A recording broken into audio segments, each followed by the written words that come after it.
ನಮಸ್ತೆ. TV 24 news ವಾಹಿನಿಗೆ ಸ್ವಾಗತ. ರಾಷ್ಟ್ರೀಯ ಅಪರಾಧ ತಡೆ ಮತ್ತು ಮಾನವ ಹಕ್ಕುಗಳ ಭಾರತ ಪರಿಷತ್ ವತಿಯಿಂದ ಇಂದು ನಗರದ ಪೊಲೀಸ್ ಠಾಣೆಯಲ್ಲಿ ಅಂತಾರಾಷ್ಟ್ರೀಯ ಮಹಿಳಾ ದಿನಾಚರಣೆಯ ನಿಮಿತ್ತವಾಗಿ ಮಹಿಳಾ ಪೊಲೀಸ್ ಸಿಬ್ಬಂದಿಗಳಿಗೆ ಗೌರವ ಸನ್ಮಾನ ಕಾರ್ಯಕ್ರಮವನ್ನು ಹಮ್ಮಿಕೊಂಡಿದ್ದು, ಕಾರ್ಯಕ್ರಮದಲ್ಲಿ ನಗರದ ಪಿಎಸ್ಐಗಳು ಆಗಿರುವಂತಹ ಕಿರಣ್ ಪಾಟೀಲ್ ಹಾಗೂ ಅಮೀನ್ ಅತ್ತಾರ್ ಸರ್ ಅವರು ಹಾಗೂ ಗ್ರಾಮೀಣ ವಿಭಾಗದ ಪಿಎಸ್ಐ ಜಗದೀಶ್ ಅವರು ಉಪಸ್ಥಿತರಿದ್ದರು. ಒಳ್ಳೆಯ ಕಾರ್ಯಕ್ರಮಗಳು ಈ ಕಾರ್ಯಕ್ರಮದ ವೇದಿಕೆಯಿಂದ ಎಲ್ಲರಿಗೂ ಕೂಡ ನಮಸ್ಕರಿಸುತ್ತಾ ಹಾಗೂ ಈ ಒಂದು ಕಾರ್ಯಕ್ರಮದ ಕೇಂದ್ರ ಬಿಂದುವಾಗಿರ್ತಕ್ಕಂಥ ನನ್ನ ಸಿಬ್ಬಂದಿಗಳು ಹಾಗೂ ನೆರವೇರ್ತಕ್ಕಂಥ ಎಲ್ಲ ಮಹಿಳೆಯರಿಗೆ ನಮಸ್ಕರಿಸುತ್ತಾ ಅಂತಾರಾಷ್ಟ್ರೀಯ ಮಹಿಳಾ ದಿನಾಚರಣೆ ನಮ್ಮೆಲ್ಲರೂ ಬಂದಿದೆ. ನಮ್ಮ ಹೇಳ್ತಾ ಇದ್ದರು, ನಮ್ಮ ಕುಟುಂಬವನ್ನು ನಿರ್ವಹಣೆ ಮಾಡುತ್ತಾ ನಮ್ಮ ಠಾಣಾ ಕರ್ತವ್ಯವನ್ನು ಅಚ್ಚುಕಟ್ಟಾಗಿ ನಿರ್ವಹಿಸ್ತಾರೆ ಮತ್ತು ಬಂದೋಬಸ್ತು ಈ ರೀತಿಯಾಗಿ ಹೇಳ್ತಾ ಇದ್ದಾರೆ. ಅದು ನಿಜವಾಗ್ಲೂ ಮುಖ್ಯ ಇದೆ. ಆ ಒಂದು ಕುಟುಂಬದ ನಿರ್ವಹಣೆಯೊಟ್ಟಿಗೆ ಒಂದು ಏನು ಕರ್ತವ್ಯದಲ್ಲೂ ಕೂಡ ಅವರು ಉಪಯುಕ್ತವಾಗಿ ಕೆಲಸವನ್ನು ಬಂದಿದ್ದಾರೆ. ಎಲ್ಲ ಗೊತ್ತಿದೆ. ಈಗ ಮಹಿಳೆ ಯಾವ ರಂಗದಲ್ಲಿ ಅಂತ ಹೇಳೋಕ್ಕಾಗಲ್ಲ. ಪ್ರತಿಯೊಂದು ರಂಗದಲ್ಲಿ ಸಾಧನೆ ನಮ್ಮ ದೇಶಕ್ಕೆ ಅಂತಾರಾಷ್ಟ್ರೀಯ ಮಟ್ಟದಲ್ಲೂ ಕೂಡ ಎಲ್ಲ ಒಂದು ಬೈಸಿಕಲ್ ಇರೋದ್ರಿಂದ ಏರೋಪ್ಲೇನು ಮತ್ತು ಯುದ್ಧ ವಿಮಾನಗಳನ್ನು ಚಲಿಸುವಂಥ ಸಾಧನೆಯನ್ನು ಇಂದಿನ ದಿನಗಳಲ್ಲಿ ನಾವೆಲ್ಲ ಕಾಣ್ತಾ ಇದ್ದೀವಿ ಅಂತಾರಾಷ್ಟ್ರೀಯ ಮಟ್ಟದಲ್ಲಿ. ಮತ್ತು ಎಲ್ಲ ಹೇಳಿದ್ದಾರೆ, ನೀವು ಕೊಟ್ಟಿರೋದು ಕೈ ಇಡೀ ಜಗತ್ತನ್ನೇ ಹಾಳಾಗಬಹುದು ಅಂತ. ಆ ರೀತಿಯಾಗಿ ಮಾನ್ಯ ರಾಷ್ಟ್ರಪತಿಯವರು ಕೂಡ ನಮ್ಮ ದ್ರೌಪದಿ ಮುರ್ಮು ಅವರು ಮಹಿಳಾ ಆಯ್ಕೆಯಾಗಿದ್ದಾರೆ, ಮಹಿಳೆಯರೇ ಇದ್ದಾರೆ. ಆದ್ದರಿಂದ ಕುಟುಂಬ ನಿರ್ವಹಣೆ ಅಷ್ಟೇ ಅಲ್ಲದೆ ಪ್ರತಿಯೊಂದು ರಂಗದಲ್ಲಿ ಒಂದು ದೇಶದ ಅಭಿವೃದ್ಧಿಗೆ ಅವರ ಕೊಡುಗೆ. ಮತ್ತು ನಿರ್ಮಲಾ ಸೀತಾರಾಮನ್ ಆರ್ಥಿಕ ತಜ್ಞರು ಕೂಡ ಮಹಿಳೆಯರಿದ್ದಾರೆ. ಈ ರೀತಿಯಾಗಿ ನಾವು ಎಕ್ಸಾಂಪಲ್ ಕೊಡ್ಕೊಂಡು ಬಹಳಷ್ಟಿದೆ. ಎಲ್ಲ ಪ್ರತಿಯೊಂದು ರಂಗದಲ್ಲಿ ಅದರ ಸಾಧನೆ ಅಗಾಧವಾದದ್ದಾಗಿದೆ. ಅಲ್ಲದೆ ನಮ್ಮ ಠಾಣೆಯಲ್ಲಿ ಅಲ್ಲದೆ ನಮ್ಮ ಇಲಾಖೆಯಲ್ಲೂ ಕೂಡ ಮಹಿಳೆಯರು ತಮ್ಮ ಅತ್ಯುತ್ತಮವಾದ ಕುಟುಂಬ ನಿರ್ವಹಣೆಯೊಟ್ಟಿಗೆ ನಮ್ಮ ಇಲಾಖೆಗೆ ತಮ್ಮ ಪರಿಶ್ರಮದಿಂದ ಕೆಲಸವನ್ನು ಮಾಡ್ತಾ ಇದ್ದಾರೆ. ಒಟ್ಟಿಗೆ ಈ ಒಂದು ಕಾರ್ಯಕ್ರಮವನ್ನು ಇನ್ನೂ ಹೆಚ್ಚಿಗೆ ಅವರಿಗೆ ಮನೋಸ್ಥೈರ್ಯವನ್ನು ಹೆಚ್ಚಿಸಲು ಇಂಥ ಕಾರ್ಯಕ್ರಮಗಳು ಬಹಳಷ್ಟು ಮುಖ್ಯವಾಗಿದ್ದಾವೆ. ಅದರಲ್ಲಿ ಈ ಒಂದು ದಿನ ಠಾಣೆಯಲ್ಲಿ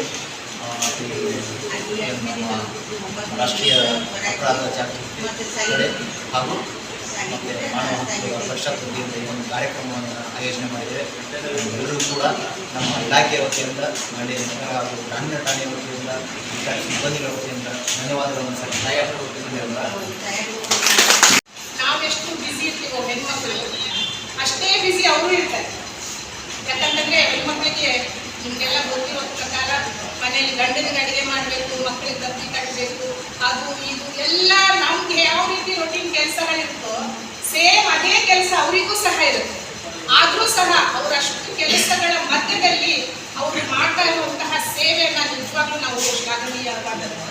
ಯಾಕೆಂತಂದರೆ ಈಗಾಗಲೇ ನಾವೆಲ್ಲ ಜಾತ್ರೆಗಳಲ್ಲಿ ನಾವು ನೋಡ್ಬೋದು. ಈಗ ಮೊನ್ನೆ ಅಷ್ಟೇ ಸಿಸಿ ಜಾತ್ರೆ ಆದವಾಗ ಅಲ್ಲಿಯೂ ಸಹ 9 ದಿನಗಳವರೆಗೂ ಎಲ್ಲ ಮಹಿಳೆಯರು ಅವತ್ತಿನ ದಿನ ನೋಡಬೇಕು.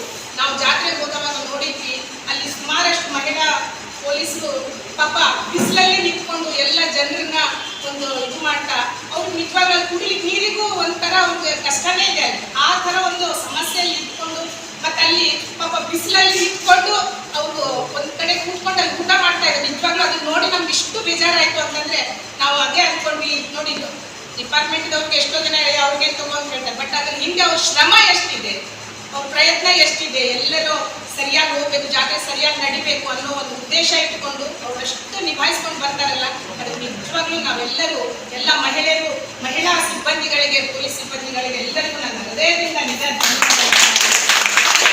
ಕಾರ್ಯಕ್ರಮ ಉದ್ದೇಶ ಅಮೀನ್ ಅತ್ತಾರ್ ಮಾತನಾಡಿದರು. ಇದೇ ಸಂದರ್ಭದಲ್ಲಿ ಸ್ವಾಗತವನ್ನ ರೇಣುಕಾ ಬಂದಂ ರಾಷ್ಟ್ರೀಯ ಅಪರಾಧ ತಡೆ ಮತ್ತು ಮಾನವ ಹಕ್ಕುಗಳ ಭಾರತ ಪರಿಷತ್ ಉತ್ತರ ಕರ್ನಾಟಕದ ಬೆಳಗಾವಿ ವಿಭಾಗದ ಅಧ್ಯಕ್ಷರು ನಡೆಸಿಕೊಟ್ಟಿದ್ದಾರೆ. ಹಾಗೂ ದಾಂಡೇಲಿ ವಿಭಾಗ, ಗ್ರಾಮೀಣ ವಿಭಾಗದ ಮಹಿಳಾ ಪೊಲೀಸ್ ಸಿಬ್ಬಂದಿಗಳಿಗೆ ಗೌರವಧನ ಸನ್ಮಾನವನ್ನ ಮಾಡಿ ಪೊಲೀಸ್ ಇಲಾಖೆಯಲ್ಲಿ ಮಹಿಳಾ ಸಿಬ್ಬಂದಿಯವರು ತಮ್ಮ ಸಂಸಾರದ ಆಗು ಹೋಗುಗಳ ಒತ್ತಡದ ಜೊತೆಗೆ ತಾವು ವಹಿಸಿಕೊಂಡ ಕೆಲಸದಲ್ಲಿಯೂ ಕೂಡ ಅಷ್ಟೇ ಶ್ರದ್ಧೆ ಹಾಗೂ ನಿಷ್ಠೆಯಿಂದ ಕೆಲಸವನ್ನ ನಿರ್ವಹಿಸುತ್ತಾ ಬರ್ತಾ ಇದ್ದಾರೆ. ಪೊಲೀಸ್ ಮಹಿಳಾ ಸಿಬ್ಬಂದಿಗಳ ಕಾರ್ಯ ವೈಖರಿಯನ್ನ ಮೆಚ್ಚಬೇಕು ಮಾಡಬೇಕಾದ ವಿಷಯ. ಹಾಗಾಗಿ ಅವರಿಗೆ ಈ ಒಂದು ಗೌರವ ಸನ್ಮಾನ ವೇದಿಕೆಯಲ್ಲಿ ದಾಂಡೇಲಿ ತಾಲೂಕು ಅಧ್ಯಕ್ಷರು ಆಗಿರುವಂತಹ ಪೌಲಾ ಫರ್ನಾಂಡಿಸ್, ಉಪಾಧ್ಯಕ್ಷರು ಆಗಿರುವಂತಹ ಸಂತೋಷ್ ಶಿಗಾಬಡಿ, ಪ್ರಧಾನ ಕಾರ್ಯದರ್ಶಿಗಳು ಆದ ಅಫ್ತಾಬ್ ಶೇಖ್, ಮಹಿಳಾ ವಿಭಾಗದ ಅಧ್ಯಕ್ಷರು ಆದ ಪ್ರಮೀಳಾ ಮನೆ ಹಾಗೂ ರಾಷ್ಟ್ರೀಯ ಅಪರಾಧ ತಡೆ ಮತ್ತು ಮಾನವ ಹಕ್ಕುಗಳ ಭಾರತ ಪರಿಷತ್ ದಾಂಡೇಲಿಯ ಎಲ್ಲ ಪದಾಧಿಕಾರಿಗಳು ಹಾಗೂ ಎಲ್ಲ ಪೊಲೀಸ್ ಸಿಬ್ಬಂದಿಗಳು ಉಪಸ್ಥಿತರಿದ್ದರು. ಕ್ಯಾಮರಾಮನ್ ಲತೀಶ್ ಚಾಟ್ಲಾ ಜೊತೆ ಸರಫರಾಜ್ ಶೇಖ್, ಟಿವಿ 24 ಕನ್ನಡ, ದಾಂಡೇಲಿ. ಕನ್ನಡಿಗರ ಮೆಚ್ಚಿನ ನಿಮ್ಮ ಟಿವಿ 24 ಕನ್ನಡ ನ್ಯೂಸ್ ವಾಹಿನಿ ಇದೀಗ ಟಿವಿಯಲ್ಲಿ ಲಭ್ಯ. ಕರ್ನಾಟಕ ಮತ್ತು ದೇಶ ವಿದೇಶದ 360 ಡಿಗ್ರಿ ಸುದ್ದಿ ಹಾಗೂ ಉತ್ತರ ಕರ್ನಾಟಕ, ಬೆಳಗಾವಿ, ಬಾಗಲಕೋಟೆ, ಧಾರವಾಡ, ಹಾವೇರಿ, ಗದಗ, ಬಿಜಾಪುರ ಜಿಲ್ಲೆಯ ಕ್ಷಣ ಕ್ಷಣದ ವಿವರವನ್ನ ಪಡೆಯುವುದಕ್ಕೆ ಟಿವಿ 24 ಕನ್ನಡ ನ್ಯೂಸ್ ವಾಹಿನಿಯನ್ನ ಲೈಕ್ ಮಾಡಿ, ವಿಡಿಯೋಗಳನ್ನ ಶೇರ್ ಮಾಡಿ, ಕಮೆಂಟ್ ಮಾಡುವ ಮೂಲಕ ನಮ್ಮ ವಾಹಿನಿಗೆ ಸಹಕಾರ ನೀಡಿ ಮತ್ತು ಚಾನೆಲ್ ಅನ್ನ ಸಬ್ಸ್ಕ್ರೈಬ್ ಮಾಡಿ. Thank you.